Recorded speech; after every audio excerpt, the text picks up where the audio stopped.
여러분 안녕하십니까? 우리 옆 사람과 함께 사랑의 인사 나누도록 하겠습니다.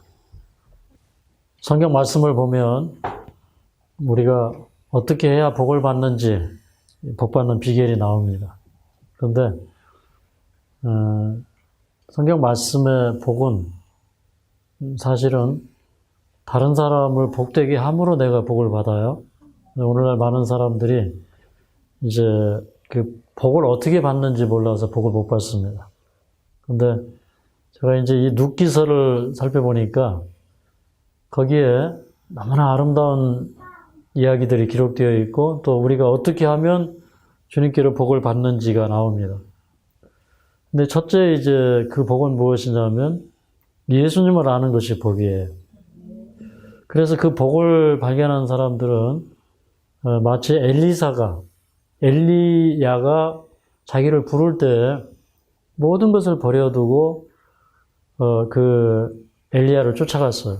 그런데 원래 이제 이 엘리사가 부름을 받을 때 밭을 갈고 있다가 부름을 받았고 또 그 12겨리째, 그러니까 소 이제 한 겨리를 앞에 탁 세우고 그 다음에 자기는 이제 쟁기를 잡고 밭을 가다가 부름을 받았는데, 근데 선지자가 자기를 부를 때 그걸 소 잡아서 동네 사람들 잔치해버리고 그 다음에 쟁기를 불살르고 그리고 엘리야를 따라갔어요. 그러니까 그 하나님의 부르심의 소중함을 그가 알았어요. 그리고 또 레위 마태가 세관에 앉아 있다가 예수님께서 나를 따르라 그러니까 참 돈 잘 버는 직업이었거든요. 그런데 그걸 다 내려놓고 예수님을 따라갔습니다. 그리고 이제 예수님의 제자들이 베드로, 안드레, 야고보, 요한 뭘 버리고 따라갔죠? 그물을 버리고 예수님을 따라갔어요. 또 그 세리장 누구예요? 삭개오. 삭개오도 참 예수님을 따라가기 위해서 그가 재산의 절반을 팔아서 가난한 자들에게 주겠다고 선포를 했고 또 토색한 것은 4배나 갚겠다고 그렇게 선언을 합니다. 근데 이제 이런 것들을, 이런 역사들을 살펴보면 정말 예수님을 따르는 사람들이 이기심 없이 예수님을 따라갔어요. 그런데 오늘날 그런 사람들이 정말 좀처럼 보기 힘들어요. 그래서 저는 가끔 이런 생각을 합니다. 정말 오늘날에도 이렇게 모든 것을 다 내려놓고 예수님을 따라갈 사람들이 있는가?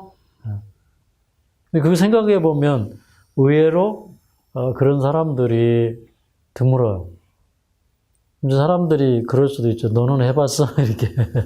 당신은 해봤어? 이렇게 물어볼 수 있어요. 저는 제가 이 요양원 사업 시작할 때 정말로 그 부르심의 상급이 너무나 귀중하고 아름다워서 저는 제가 이제 무료봉사로 들어갔다고 그랬잖아요. 평생 무료봉사하고 살 생각으로 제가 요양원에 들어가서 하나님의 섭리에 의해서 나오긴 했지만 정말 저는 그렇게 해봤어요. 근데 이게 잘 안 돼요. 왜 그러냐? 하나님이 우리를 부르시는 그 복이 얼마나 축복인지를 몰라서 그래요. 그리고 그 영생을 얻는다는 것이 그 영생이 무엇을 의미하는지를 잘 모르기 때문에 사람들은 복 받는 비결을 몰라요. 그래서 첫째, 복을 받는다는 것은 예수님을 알아야 복을 받아요.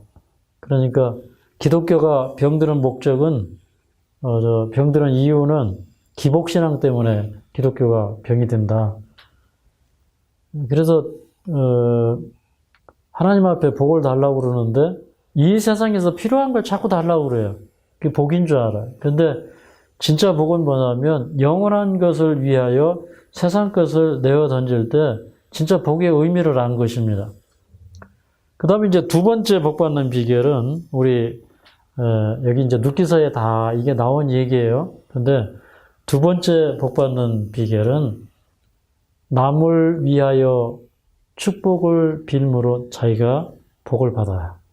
남을 복되게 함으로 복을 받아요.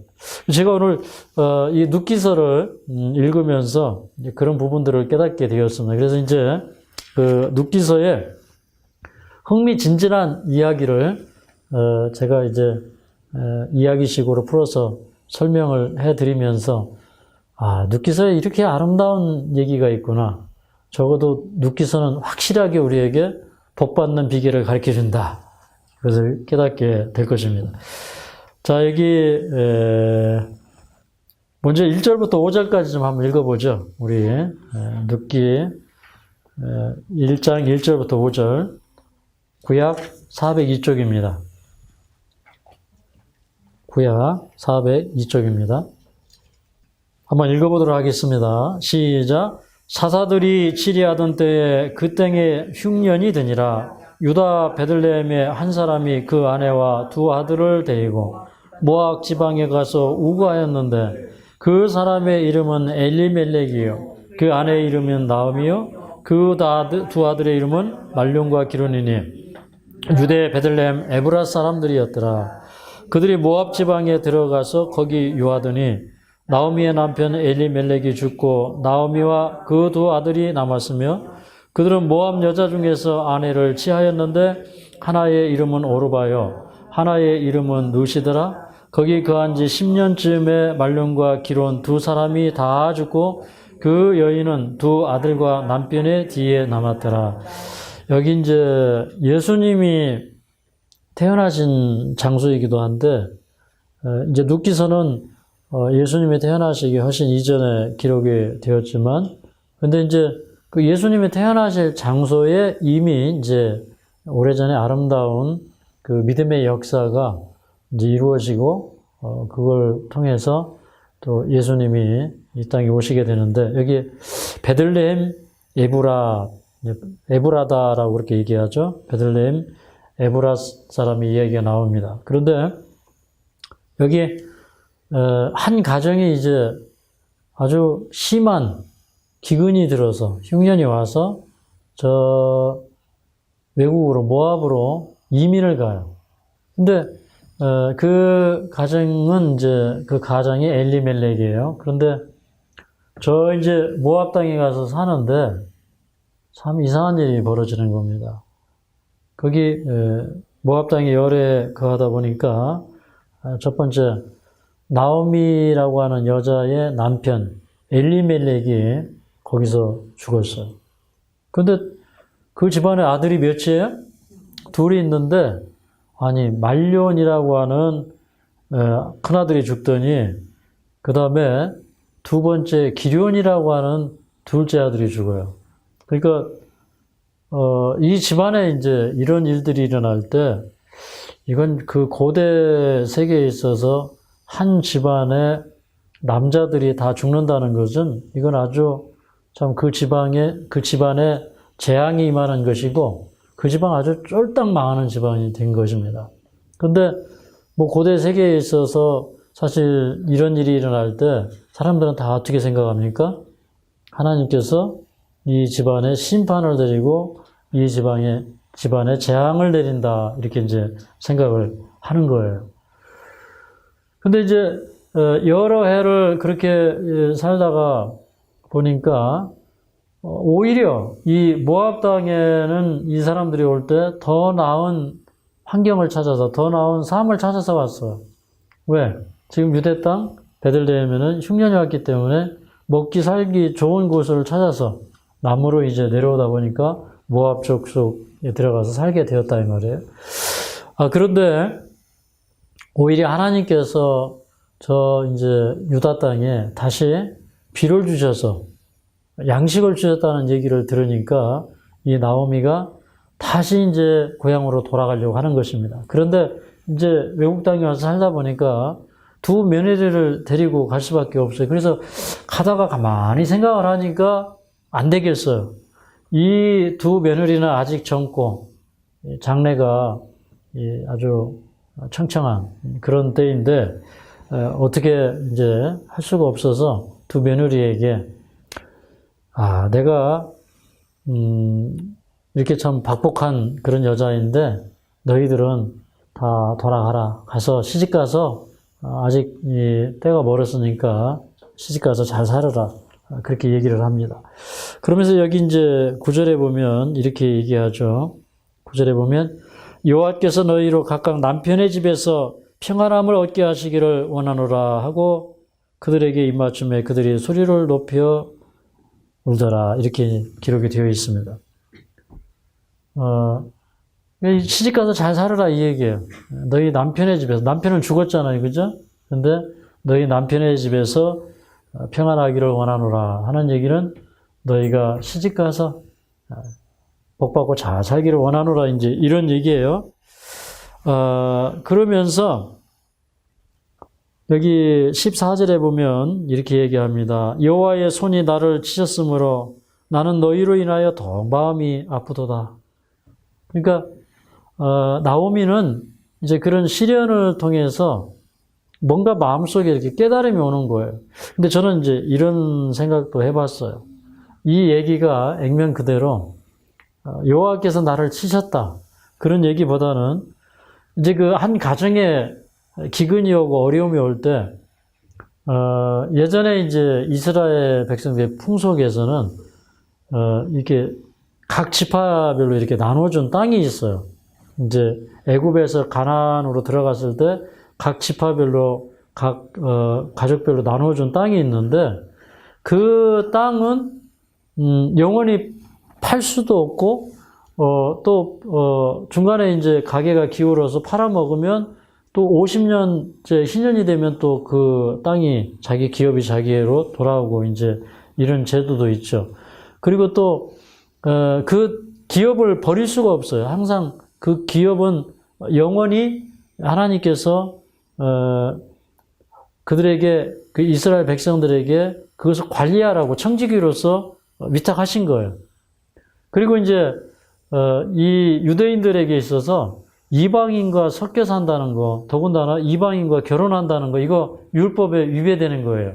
이거 크게 율법에 범죄하는 거예요. 그렇기 때문에 기업을 버리고 고향을 떠나는 그 자체, 그 다음에 이국 땅에 가서 이방 여인들을, 그 우상을 숭배하는 그런 족속의 여인들을 며느리로 그것도 둘씩이나 불러들여가지고 결혼을 하고 이런다는 거는 그때 당시로서는 정말 일반적으로 쉽게 할 수 있는 그런 일이 아니었어요. 그러니까 이 나오미는 그걸 생각했을 거예요. 내가 옛날에 좀 가난하고 힘들 때 잘 참고 인내했어야 되는데 남편한테 바가지 긁어가지고 외국에 오고 이런 대박이 여기에 들어있는 것 같아요. 그래서 이 여자는 그런 재앙 가운데서 참 우울하죠. 그런 그 불행을 만나도, 우리가 인생의 길을 가다가 불행을 만나도 내가 바르게 살 때 불행이 오면 그거 두렵지 않아요. 그죠? 근데 뭔가 내가 잘못 살아온 결과와 직면했을 때 그 불행은 참 두렵기까지 합니다. 그래서 하나님의 손에 나를 치셨으므로 내가 참 이렇게 이런 지경에 놓여져 있고 또 너희가 이렇게 시집 와가지고 과부가 되고 또 이렇게 된 것으로 인해서 내 마음이 슬프고 아프다는 겁니다. 이제 그런 얘기를 할 때 그 첫째 며느리 오르바라고 하는 이 며느리는 시어머니 끌어안고 입 맞추고 돌아갔는데, 그런데 둘째 며느리는 절대 안 가겠다는 겁니다. 그래서 여기 16절에 좀 함께 읽어보겠습니다. 자, 16절, 17절을 함께 읽어보겠습니다. 자, 룻기 1장 16절, 17절. 시작. 룻이 가로되 나로 어머니를 떠나며 어머니를 따르지 말고 돌아가라 강권하지 마옵소서. 어머니께서 가시는 곳에 나도 가고 어머니께서 유숙하시는 곳에서 나도 유숙하겠나이다. 어머니의 백성이 나의 백성이 되고 어머니의 하나님이 나의 하나님이 되시리니 어머니께서 죽으시는 곳에서 나도 죽어 거기 장사될 것이라. 만일 내가 죽는 일 외에 어머니와 떠나면 여호와께서 내게 벌을 내리시고 더 내리시기를 원하나이다. 여기 이제 그 나오미라고 하는 이 둘째 부인이, 저 둘째 며느리가 참 훌륭해요. 나오미가 하는 얘기가, 어머니, 내가 어머니를 떠나며 어머니를 따르지 말고 돌아가라. 제발 그렇게 말씀하지 마십시오. 이렇게 얘기하는 거예요. 그러니까 그 어머니와 떨어지고 어머니를 떠나간다고 하는 것은 자기가 전혀 도무지 생각할 수 없는 일이에요. 그게 굉장히 섭섭한 일이에요. 그러니까 좀 그렇게 나보고 떠나가라고 강권하지 마십시오. 그 다음에 어머니께서 가시는 곳에 나도 가고 어머니께서 유숙하시는 곳에 나도 유숙하겠나이다. 이제 어머니한테 어머니 살아도 같이 살고 죽어도 같이 삽시다. 어머니가 뭐 가난하면 가난한 대로 부자면 부자인 대로 어머니가 유숙하시는 곳에 나도 유숙하겠습니다. 그렇게 얘기하는 겁니다. 그 다음에 그가 이제 그렇게 했던 것은 바로 이것이죠. 어머니의 백성이 나의 백성이 되고 어머니의 하나님이 나의 하나님이 되시리니. 그러니까 사실 가만히 이렇게 보니까 이 나오미가 어머니를 따라가려고 하는 것은 사실 누구를 따라가려고 하는 거예요? 하나님을 따라가고 믿음을 따라가려고 하는 거예요. 제가 서두에 말씀을 드렸어요. 복받는 비결은 뭐다? 첫째, 누구를 알아야 된다는 거예요? 하나님을 알아야 된다. 그러니까 이제 이 입장을 바꿔놓고 생각을 해봐야 돼요. 이제 흔히 사람들은 이렇게 얘기합니다. 제가 이제 굉장히 이렇게 어렵고 뭐 요양원 사업하다가 빚을 지고 중국으로 갔다가 다시 오고 그럴 때 사람들이 저한테 이런 얘기 자주 했어요. 아, 기도하라고. 어떤 사람은 이렇게 기도했더니 이게 해결이 됐다고. 근데 이제 그 얘기를 살짝 잘못 들으면 이제 이런 얘기가 돼요. 당신이 기도하지 않아서 그렇다. 그리고 어떤 사람은 회개하라. 이렇게. 그러니까 그 얘기는 뭐예요? 당신이 회개하지 않아서 그렇다. 그러면서 또 어떤 사람은 그래요. 아니, 어떤 요양원에는 환자들이 많이 와서 들어갈 데가 없다고 그러는데 당신 말이야, 뭔가 해결하지 않은 문제가 있어서 그래. 이제 막 이렇게 얘기를 하죠. 네, 근데 사실 이제 그런 얘기는 상대방한테 용기가 될까요? 이게 좌절이 될까요? 이게 그게 좌절이 돼요. 그래서 사람들은 그래. 이게 겉으로 드러난 것을 보고 자꾸 이렇게 판단을 해. 믿음의 판단은 그런 판단이 아니에요. 그럼 이제 나오미가 이 가정을 볼 때 나오미는 이렇게 생각할 수 있어요. 아니, 이 집안에 뭐 하나님 믿으면 복 받고 잘 된다고 그러고 그런 얘기 그 집안에서 그 시아버지하고 예배 드릴 때 시어머니하고 예배 드릴 때 그런 얘기 했을 거 아니에요. 그죠? 부조들에 대해서 어떻게 해야 복을 받고 살고 이런 얘기 했을 거란 말이에요. 그러면 나오미의 입장에서 이제 그 룻의 입장에서 이걸 보는 겁니다. 룻의 입장에서 이 가정을 볼 때, 야, 이 가정은 망하는 집안이다. 이 가정은 다 된 집안이다. 이렇게 생각할 수 있어요. 그런데 룻의 눈에는 그게 안 보이는 거예요. 뭐가 보이는 거예요? 하나님만 보이고, 하나님을 믿고 영생을 얻고, 그 다음에 하나님의 백성이 되고, 이게 꿈이에요. 보통 우리가 외국에 가고 할 때, 외국에 왜 갑니까? 잘 살려고 가고, 편안하게 살려고 가요. 근데, 이 이방 여자가, 그때 당시에, 지금은 뭐 민족적 편견이 별로 없는데, 유대인들은 그 이방인에 대한 이 편견이 얼마나 더 심합니까? 근데 그런 시대에, 이 이방 여자가, 홀어머니 된 시어머니를 따라간다는 건 쉬운 일이 아니었다는 겁니다.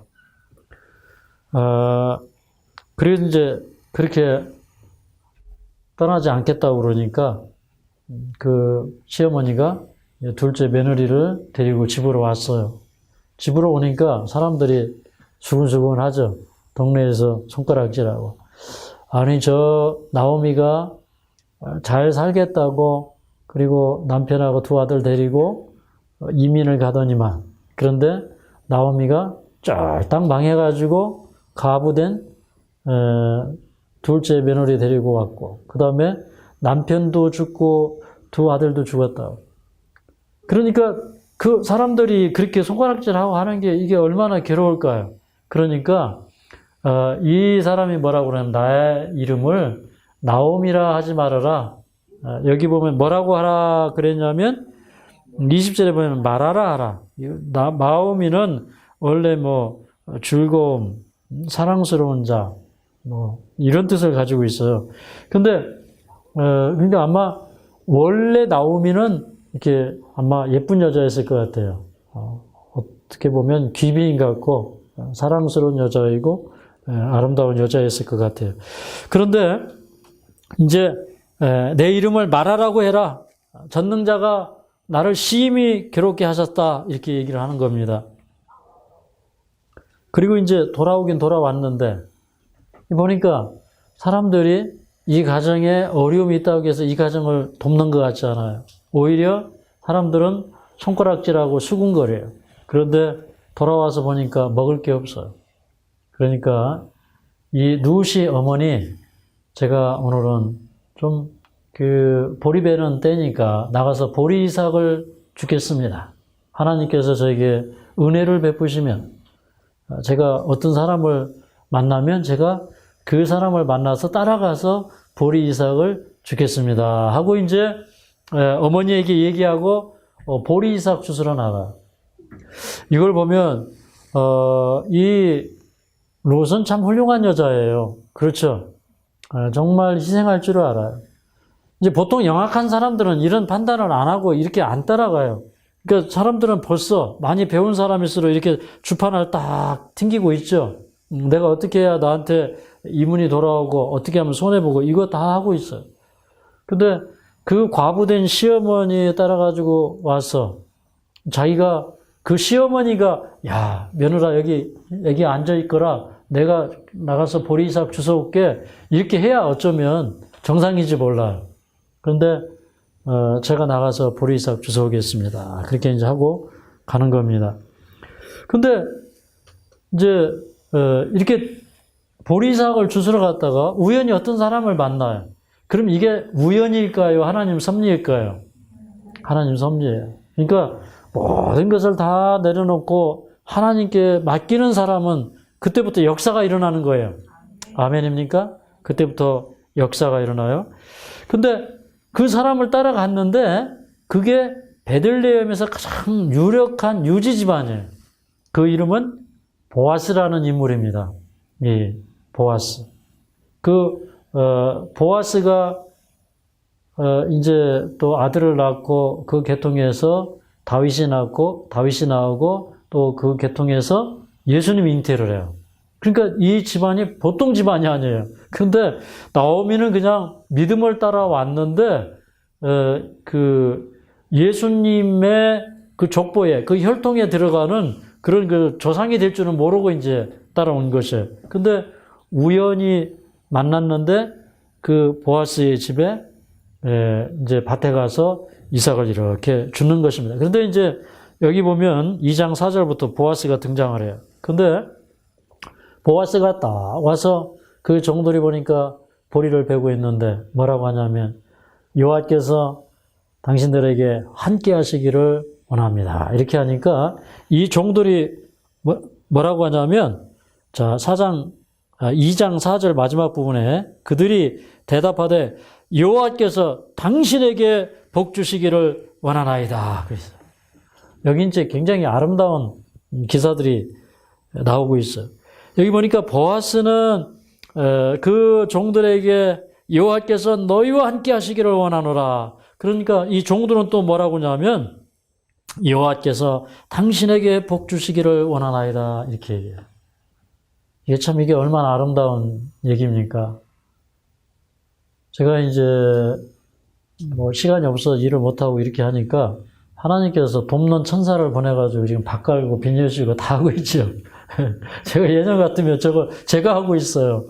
제가 재작년에 일하는 거 여러분 보셨죠? 여기 오래 계신 분들 다 보셨죠? 근데 금년에는 제가 바쁘니까 다른 분이 하고 계시죠.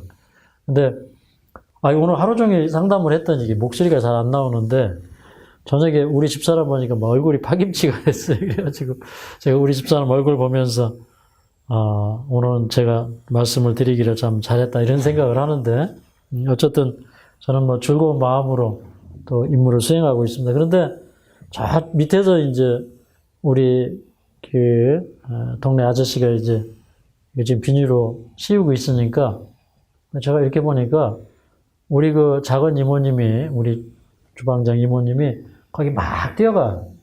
분명히 거기 마실 거 갖다 드리는 것 같아요. 그러면서 이제 시간이 없는지 저쪽으로 막 이렇게 뛰어가요. 이런 모습을 보면서 참 아름답다.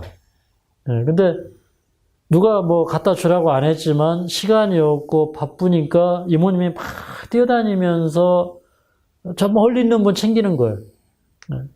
예전에는 이제 우리가 주방에다 부탁을 해서 오늘 누가 들어와서 일을 하니까 뜨거운 여름에 뭐 음료수라도 좀 한 잔 주십시오 이렇게 해야 되는데, 근데 지금은 부탁할 시간도 없어요. 근데 우리 이모님은 자기가 봐가지고 이렇게 챙기면서 다니시는 거예요. 그러니까 이걸 보니까요, 보아스가 여호와께서 당신들과 함께 하시기를 원합니다라고 축복하는데 그 일하는 분들도 보아스에게 복을 빌어줘요. 그러니까 이런 집안은 잘 될까요? 이게 잘 되고 있는 집안이에요. 이게 하나님의 축복이 임하고 있는 집안이에요. 근데 이 눕기서가 다 이런 얘기예요. 네.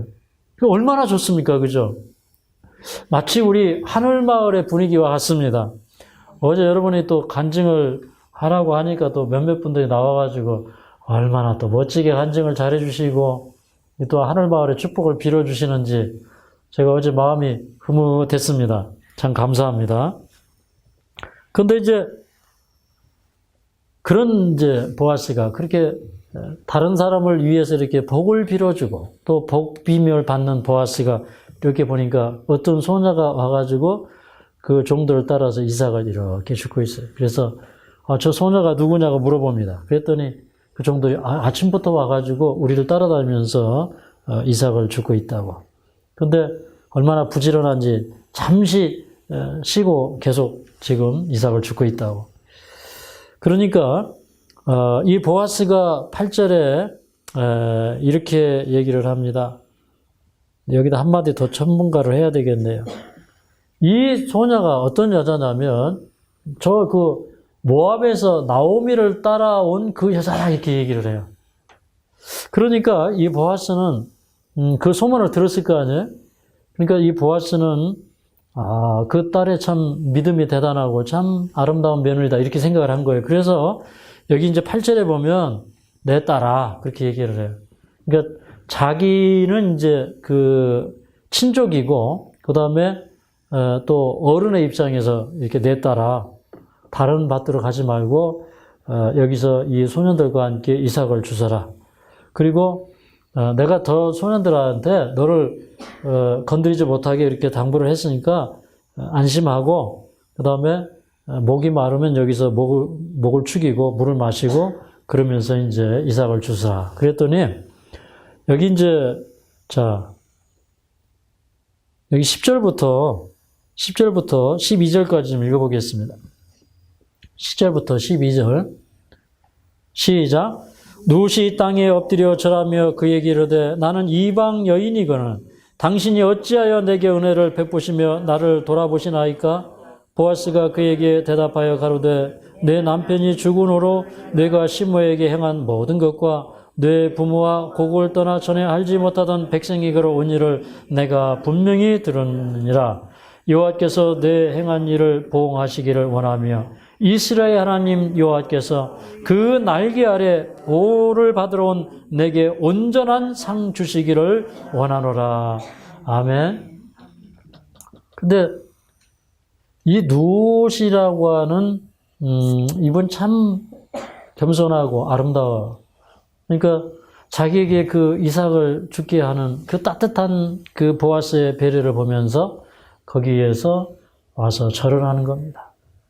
그러면서 당신은 어떻게 이방 여자인 나에게 이렇게 잘해 주십니까? 환대해 주십니까? 이렇게 얘기를 하는 거예요. 그러니까 이분이 이제 막상 믿음을 따라 돌아와서 보니까 사람들이 다 이방 여자라고 깔아보는 거예요. 멸시하는 거예요. 네. 마치 요즘에 백인들이 흑인 보듯이 이제 그렇게 하는 거예요. 근데 참 위로가 되는 거예요. 근데 이제 이 보아스가 하는 얘기가 내가 시모에게 그렇게 네 시어머니에게 잘한 거 내가 다 안다. 그리고 그 시어머니 홀어머니 따라와서 이 이국 땅에 따라오고 믿음을 따라오고 그렇게 한 것을 내가 다 안다. 그러면서 내 행한 일에 보응하시기를 원한다. 그렇게 얘기해요. 저는요, 이 모습을 보면서 이런 걸 깨달아요.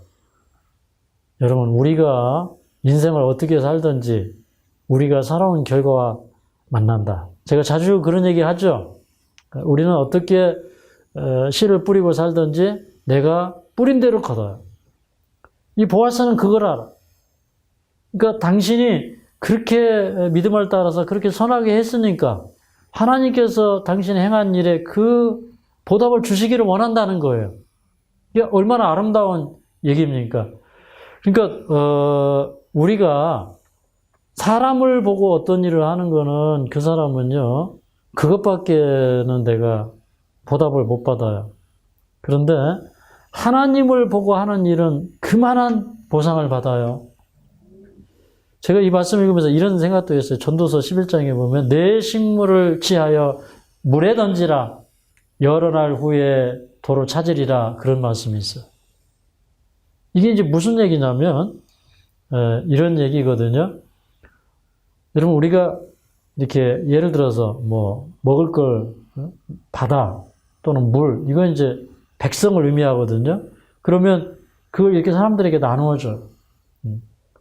근데 그거 다른 사람들에게 없는 사람에게 떡을 주고 배고픈 자를 동정하고 위로해주고 그러면 자기는 잃어버리는 거예요. 그죠? 그런데 뭐라고 했어요?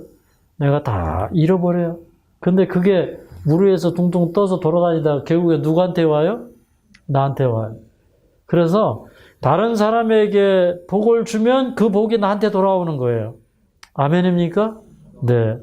그리고 이제 이렇게 얘기해요.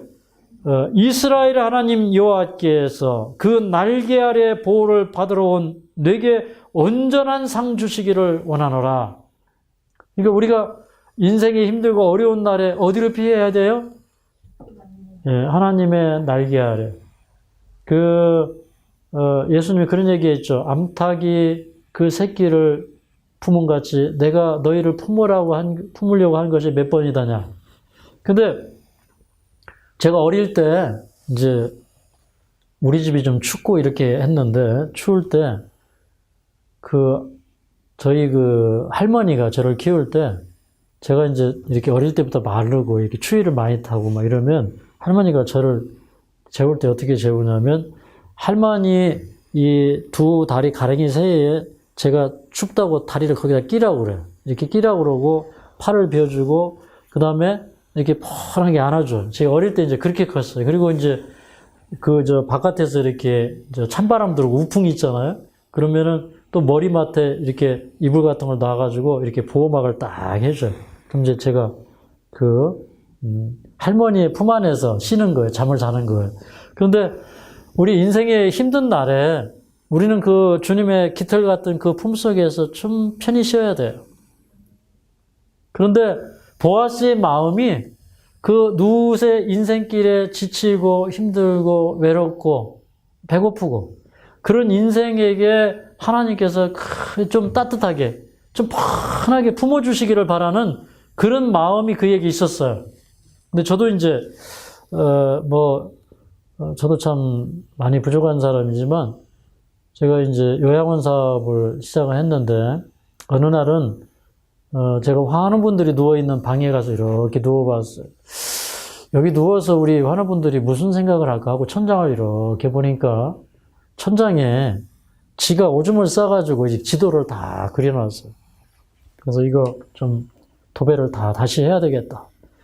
이 세상에 가정이 깨어지고 때로는 사업에 망하고 병들고 온 사람들이 있는데 이분들이 처음 와서 하나님의 집에 와서 이게 딱 누워있는데 천장에는 지똥이 잔뜩 쌓이고 지가 오줌 싸가지고 지도 그려져 있고 천장에서는 물이 새고 이러면 안 되겠다. 그래가지고 제가 돈은 없지만 우리 집사람한테 그 고민을 얘기를 하고 우리 집사람이 이제 한 그 인테리어 업자한테 전화를 해서 저희가 요양원 사업을 하고 있는데 요양원 형편이 이렇습니다. 그랬더니 그분이 요양원 전체를 도배할 수 있는 벽지를 다 사서 보내주셨어요. 감사합니까? 그리고 하루는 이제 보니까 지붕이 막 이렇게 새요. 그래서 지붕을 고치기는 고쳐야 되겠는데 뭐 지붕 자재를 살 돈도 없어요. 그래서 그냥 뜯었어요. 그냥 아침부터 뜯었어요. 그래가지고 점심때까지 이렇게 이제 얼추 뜯었는데 아니 친구가 트럭 타고 갑자기 왔어. 그러면서 너 어떻게 하려고 이거 다 뜯어놨냐고 그래. 그래서 나도 모르겠다고 그냥 뜯었다고 고쳐야 될 것 같아. 그랬더니 비가 온다는데 이거 이렇게 뜯어놓으면 어떡하냐고 가자고 그러더니 트럭에다 잔뜩 이렇게 뭐 쓰레트라고 그러나요 옛날에 이렇게 아시죠? 그걸 잔뜩 사가지고 와가지고 또 지붕을 다 덮었어요. 그런 적이 있는데 근데 이제 그 보아스의 마음을 조금 이해할 것 같아요. 제가 저 밑에 집을 지을 때 우리는 아무것도 없었어요. 근데 정말 빈손으로 와서 남의 집에 재간을 얻어가지고 살면서 거기 이제 앉아가지고 맨날 기도하죠. 하나님 이 장소에 주의 집을 지켜 해 주십시오. 기도하는데 제가 이렇게 이제 기도합니다. 하나님, 벽돌집도 좋고, 뭐 황토집도 좋고, 목주택도 좋은데, 근데 저는 목주택을 좀 지어줬으면 좋겠습니다. 기도했는데 진짜 하나님이 목주택 주셨어요. 정말 기적적으로 지었습니다. 그때. 근데 결국엔 이게 뭐냐면 다른 사람을 축복하는 마음은 자기가 축복을 받아요. 그게 성경의 교훈입니다. 그래서 이 보아스는 뭐냐면 정말 처음 본 그 사람이에요.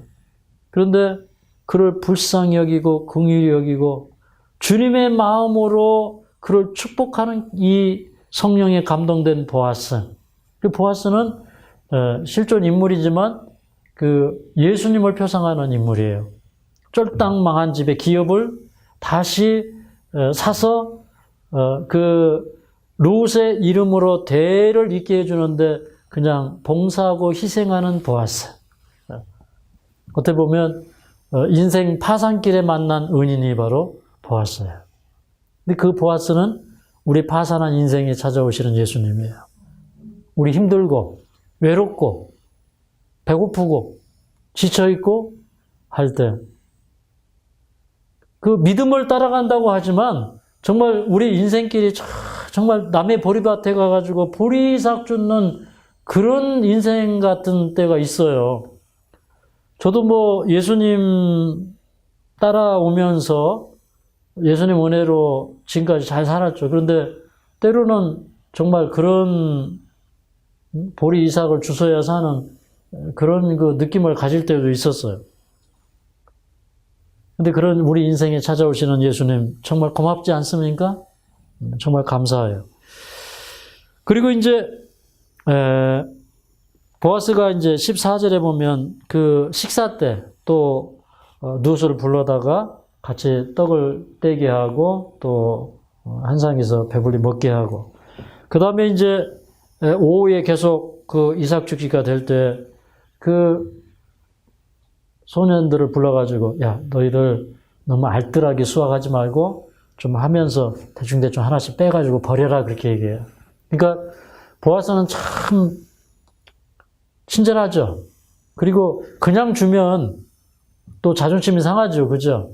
그러니까 그런 마음까지 다 배려해서 그냥 이렇게 자연스럽게 흘리면서 가라는 거예요. 그래서 이제 하루 종일 주웠는데 얼만큼 주웠냐면 17절에 보니까 한 에바를 주웠어요. 그래서 14kg. 이게 36.44리터예요. 많이 주었습니까? 보통 사람이 정상적으로 주실 수 있는 양이 아니에요. 정말 충분한 만큼 많이 주셨어요. 그래서 이제 즐거운 마음으로 집에 들어와서 시어머니에게 그 얘기를 하고 그 다음에 점심에 또 떡 먹다가 또 이렇게 싸가지고 그거 갖다 어머니한테 드리고 이런 아름다운 모습을 보게 되는 겁니다. 이 룻은 참 아름다워요. 아름다운 사람은 어떤 환경에 갖다 놔도 아름다워요. 맞습니까? 어디다 갖다 놔도 아름다워요. 그러니까 다른 사람을 잘 섬기고 다른 사람을 공개하는 사람은 자기가 복을 받아요. 우리 이제 할머니, 유후 할머니, 우리 유기스님이 좋아하시던 유후 할머니, 우리가 오늘 또 밥 먹으면서 그 유후 할머니 얘기를 했어요. 근데 우리 이제 실장님이 그 큰딸이거든요. 근데 그런 얘기를 해요. 그 어머니는 좋은 게 있으면 다 남 갖다 준대. 근데 이제 뭐 자식들한테 뭐 필요하다 해가지고 해주면 그거 뭐 교회 사모님 갖다 주고 목사님 갖다 주고 그다음에 자식들이 좋은 옷 사주면 그날 이렇게 봐가지고 좀 추운 사람 있으면 그거 다 벗어가지고 주고 그래가지고 아니 좋은 옷이 한 벌도 없어. 그렇게 딸들이 많이 해주고 하는데 할머니는 그렇게 늘 사셨어.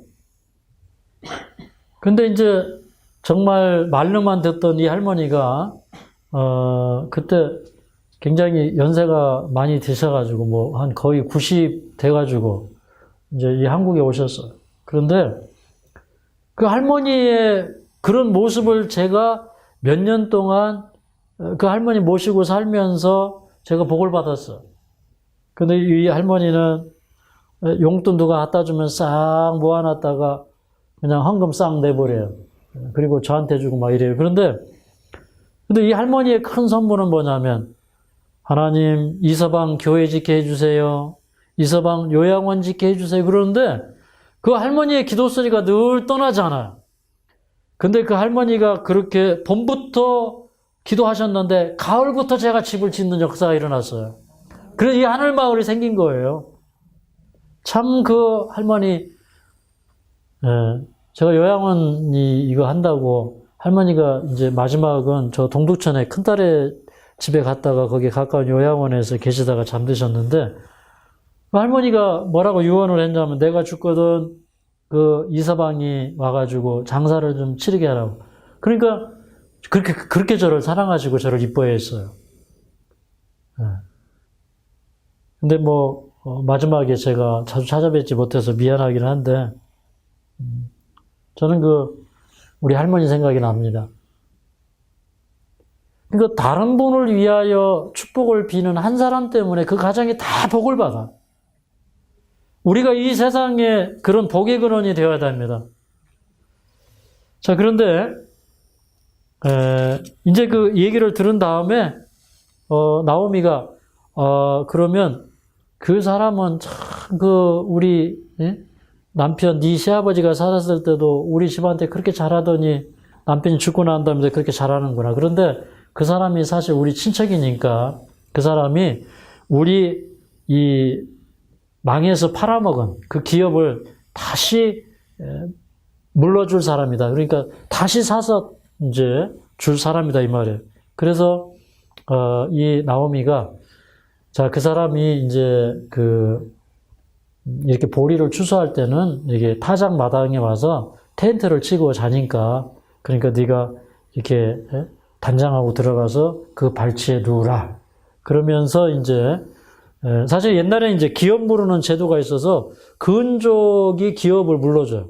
그러면 이제 결혼을 해주면 이제 결혼을 해서 아이를 낳아주는 거예요. 그러니까 결혼해서 부자가 잃어버린 땅을 찾아주고 그 다음에 또 그 아들의 이름으로 대를 잇게 해주고 그러면 이제 이 가정의 대가 끊이지 않고 이렇게 물러가는 거예요. 이제 그걸 해줄 사람이라는 거예요. 그래서 이제 나오미가 그것까지도 순종합니다. 근데 이제 보아스가 이렇게 저녁에 잠을 자다 보니까 발에 뭐가 걸리니까 깜짝 놀라서 일어났죠. 그래서 보니까 누가 발치에 있는 거예요? 누시 발치에 있어요. 그러니까 이 또 보아스가 하는 얘기가 여기 3장 10절에 따라 여호와께서 내게 복 주시기를 원하노라. 그러니까 이 보아스는 입만 열면 다른 사람을 축복하는 사람이에요. 하나님이 당신에게 함께 하시기를 원하노라. 뭐 하나님께서 너에게 복을 주시기를 원하노라. 이런 축복을 비는 사람이에요. 그 다음에 내가 참 원래 젊은 여자들은 젊은 남자하고 결혼을 해야 되는데 네가 연수한 자를 쫓지 않고 네가 이렇게 믿음을 따라서 하나님의 방법으로 이렇게 하려고 하는 거 내가 알겠다는 거예요. 그러면서 11절에 보면 너는 현숙한 여자가 아니냐. 네가 현숙한 여자라는 건 성읍 백성이 다 한다. 그러니까 지금 이렇게 오늘 밤에 뭐 은밀히 이렇게 해가지고 일을 할 게 아니라 이제 그 날이 새기 전에 네가 빠져나가고 이렇게 해서 아무도 모르게 하고 이제 정상적인 절차가 있으니까 정상적인 절차를 밟자. 그래서 나보다 더 가까운 친족이 있으니까 그 사람이 기업을 물러준다고 하면 그 사람하고 그 사람이 합법적으로 기업을 물으도록 하고 그 다음에 그 사람이 기업을 안 물러준다고 하면 내가 하겠다. 그렇게 하고 금방 이제 가야 되는데 14절에 보니까 새벽까지 그 이야기가 진행이 됩니다. 그리고 이제 보아스가 아침에 일찍이 보리 6대를 또 챙겨서 보내요. 이걸 보면 참 보아스는 가난한 사람 심정도 알고 참 마음이 너그럽고 따뜻한 사람이에요. 이분이 바로 누굽니까? 예수님이죠. 우리 인생길에 이렇게 다 우리가 굶지 않고 굶어 죽지 않고 병들어 죽지 않고 여기까지 온 것은 이렇게 보살펴 주시는 주님의 사랑이 있기 때문에 그렇습니다.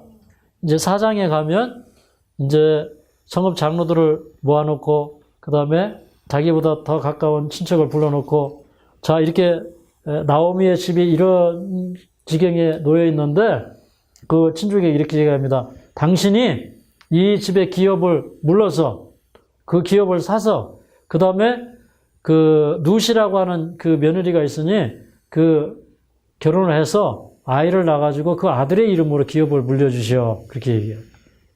그랬더니 가만히 이렇게 생각하니까 자기가 그걸 사가지고 자기 땅이 되는 게 아니고 또 아들 낳아가지고 그 아들에게 또 그걸 주라고 하니까 자기는 손해보거든요.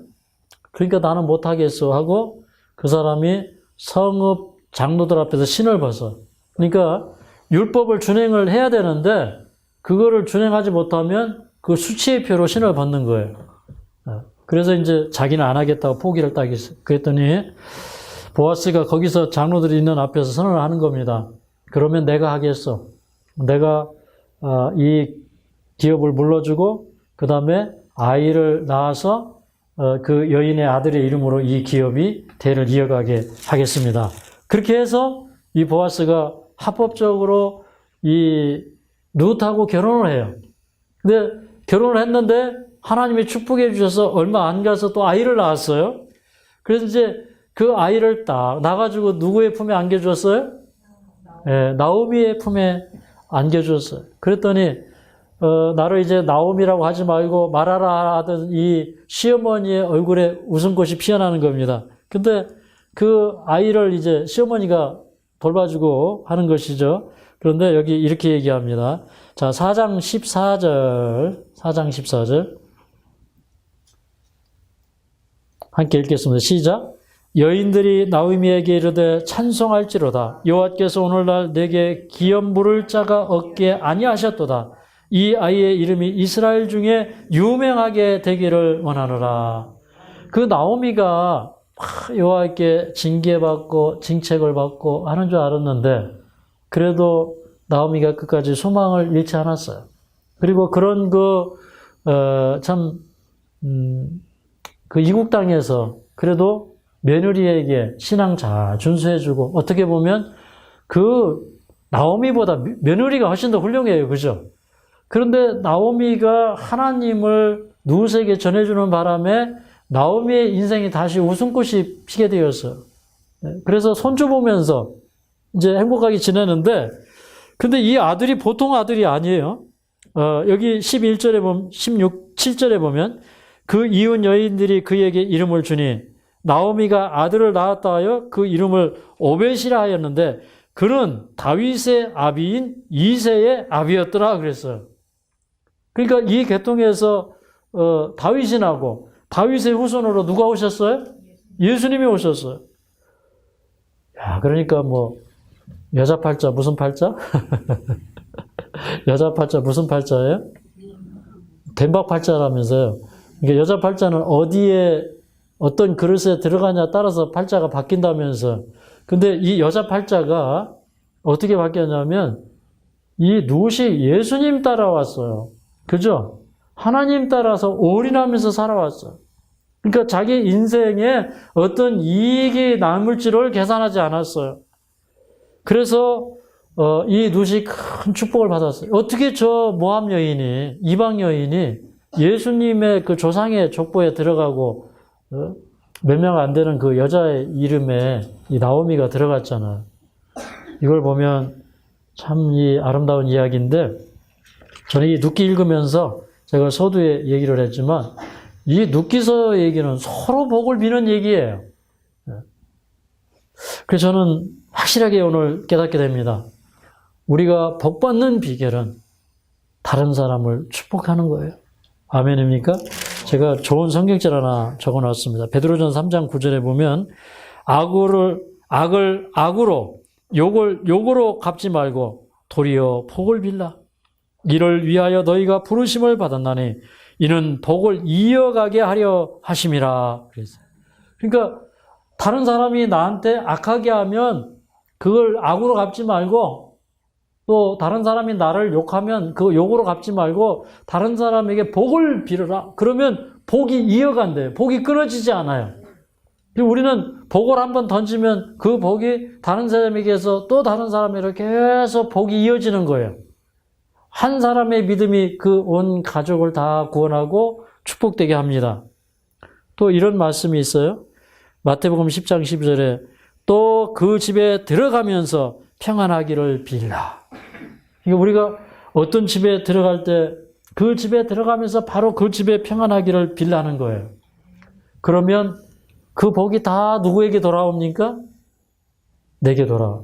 그래서 사실은 이제 우리가 하나님 믿으면서 축복받는 비결은 그거 다 돌아올 거 생각하고 그렇게 하는 거 아니에요. 그런데 그거 다 하나님께서 원하시는 일이고 하나님께서 다 하시는 일이에요. 하나님이 나중에 다 갚아주실 일이에요. 근데 어쩌면 우리 그런 생각까지 버려야 돼요. 그죠? 그냥 예수님이 좋아서 예수님이 제게 주신 은혜를 보답할 수 없어서 그 사랑을 알고 사는 것만으로도 복이 있어서 그 나눠주면서 사는 거예요. 그래서 이 룻기는 뭐 기업 물을 자 또는 뭐 이 기업 물을 자 이거 좀 어려워요. 그죠? 그런 그 주제적인 얘기가 아니라 기업 물을 자 대해서는 예수님의 이야기 그렇게 얘기할 수도 있는데 룻기서는 그냥 쉽게 말하면 다른 사람을 축복함으로 내가 축복을 받고 하나님을 따라감으로 하나님을 따라가는 사람들은 다른 사람에게도 축복이 된다는 것입니다. 그런 사람은 나도 또 복을 받죠. 그런 얘기가 바로 룻기서의 이야기였습니다. 자, 우리 찬송하고 마치겠습니다. 몇 장 할까요? 543장이요.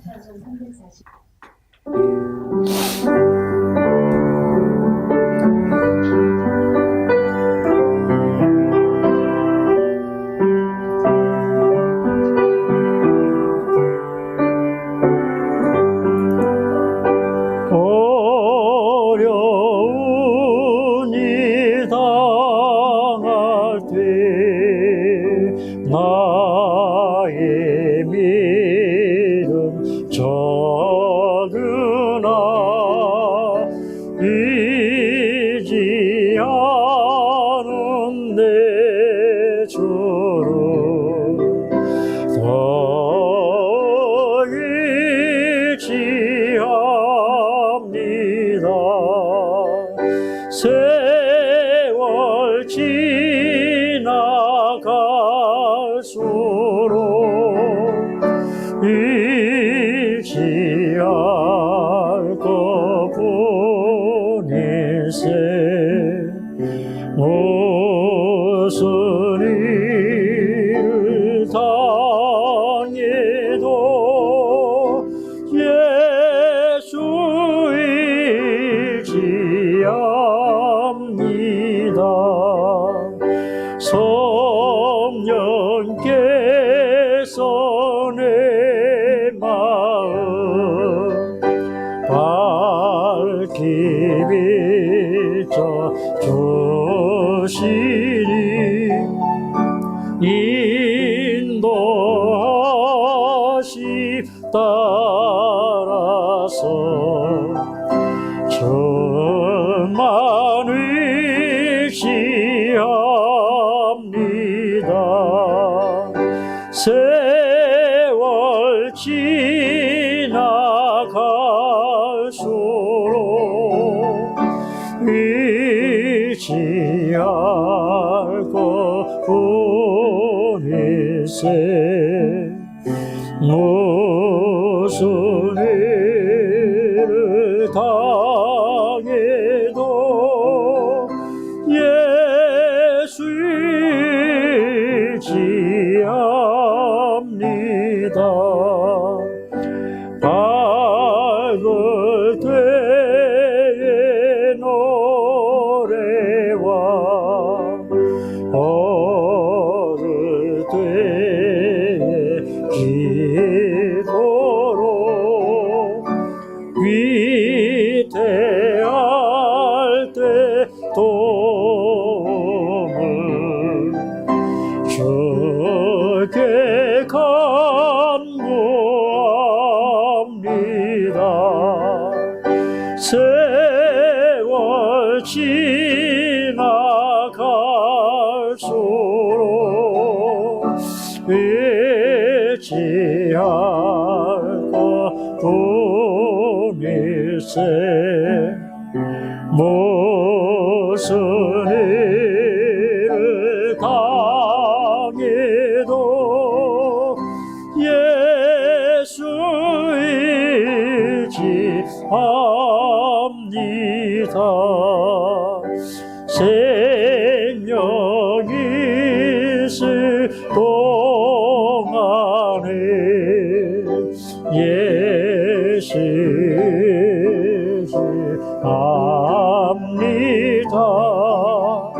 전국 올라가도록 의지할 것뿐일세. 세월 지나갈수록 의지할 것뿐일세.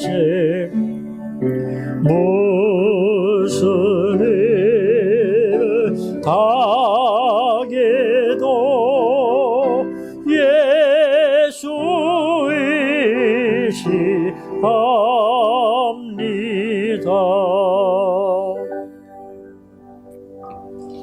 사랑하는 아버지, 참 보아스 같은 멋진 사람도 세상에 있었습니다. 참 보아스 같은 우리 예수님, 참으로 그렇게 따뜻하고 자상하고 인자하신 우리 예수님, 그 예수님을 우리가 섬기니 참으로 감사합니다.